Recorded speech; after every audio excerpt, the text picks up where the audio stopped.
Sheboygan's Rock Station 106.5 The Buzz. Of course, Super Cycles this weekend at Road America. One of the ones everybody looks forward to. On the phone, reigning King of the Baggers champion, Troy Herfoss. How you doing? I'm very good, thank you, and thanks for having me. Hey, no problem. All right, so now explain the King of the Baggers series to everybody who's not informed on exactly what's going on, because everybody kind of thinks, well, super bikes, it's super bikes, but actually there's all different stuff that's going to be running this weekend. Yeah, there is, and if you're new to motorcycling, if you're a lifelong motorcycle rider, racer, you're going to love King of the Baggers. We got Indian Motorcycles versus Harley Davidson. I've been with Indian Motorcycles for 2 years now.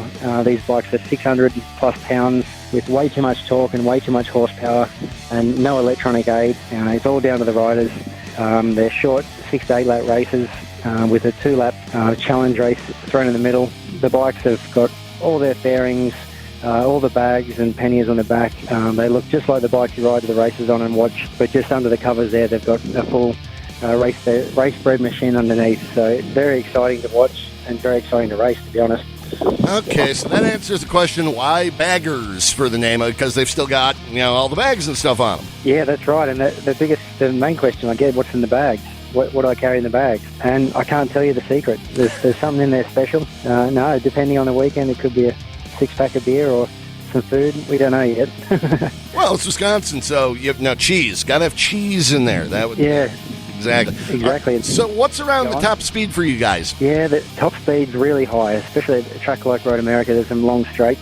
I know at the start of the year, at round 1 at Daytona, we're clocking plus 180 miles an hour. So I think 186 mile an hour was the fastest top speed during the race. But yeah, it's very fast. So in my language, from Australia, 300k an hour. Anytime you're clocking 300k an hour, it's too fast. It's very scary. Too fast sounds like exactly what we're looking for Road America this weekend. Now, you guys, are you one of the rain or shine classes? We are. Basically the King of the Baggers and the shining class. So. I mean, how do you determine when you go out there to run, when it's wet out, how do you kind of determine what's the edge, what's too far, what am I doing? Look, as a professional racer, I should give you some kind of educated guess right now. But look, my first wet race on a bagger was this time last year at Road America.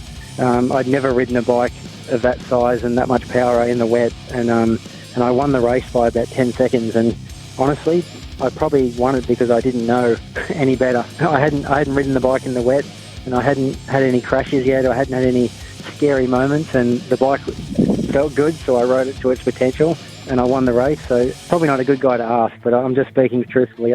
Even as a professional, when we get out on a track like Road America in the rain, we're all terrified, and none of us know what's going to happen. It's just working on instinct and experience and quick reflexes. Well, the good news is, as of right now, should have sunshine for the weekend, but you're on the lake, so you never know what changes here. Talking with Troy Herfoss, reigning King of the Baggers champion. So what kind of all went into the championship year for you last year? Yeah, look, it was a pretty special year for me. I spent a lot of years racing an Australian Superbike and decided to call it quits on that series at the end of 2023, and got a call from Gary Gray, the Vice President of Indian Motorcycles here in America. He pitched the idea about riding King of the Baggers to me, and I thought he was crazy at first, but after riding the bike for the first time and the amount of fun I had on it, I was signed up.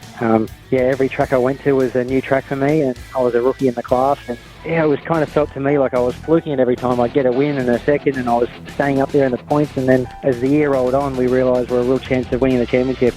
And we rolled into New Jersey for the final round, locked on points with my main competitor, Kyle Wyman, also on the opposing brand. And yeah, it was a great showdown between Indian Motorcycles and Harley Davidson. And to come out on top in my first year was incredible, but it's also put a lot of pressure on me to win in my second year. I've got all the experience I need now. I've got the number 1 place, and the pressure's on Indian Motorcycles and myself to try and back that up now. So it's all very exciting for me, and it's just been such a breath of fresh air to be part of this championship, and travelling around the United States has been an amazing experience.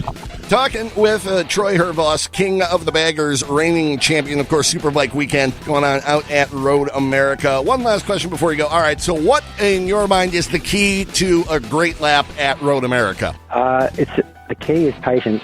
It's a track with really long straights and some really hard braking areas. And, yeah, naturally you want to try and brake as late as you possibly can, and that's where you often get yourself in a bit of trouble. So patience.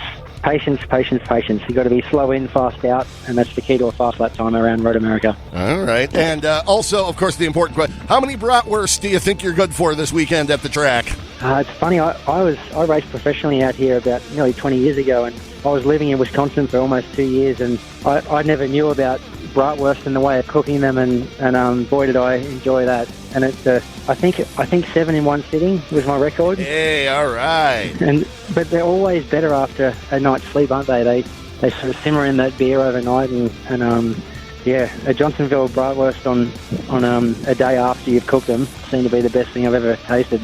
You know what? I like the way this man thinks. All right, we'll be looking for you this weekend. If people are looking for you in the pits, where can they come up and shake hands and stuff? I'll be right in the center of the pit lane. The big Indian Racing hauler will be front and center. Look for the number 1 King of the Bagger. You can't miss the bike. It's the biggest bike you've ever seen. And if you're new or old to racing, come by and say hello, because there's something you can learn about racing by checking out the King of the Baggers. And mainly I just want to see people up on the hill, drinking beer and eating bratwurst, enjoying the races. It's such an amazing experience at Road America. And, I'm really looking forward to trying to take down our opponents on Sunday. Well, we look forward to seeing you guys out there. If people want to follow you on social media, where do they head to? Head over to Instagram. My name's Troy Herfoss. I think the handle is Troy Herfoss 17.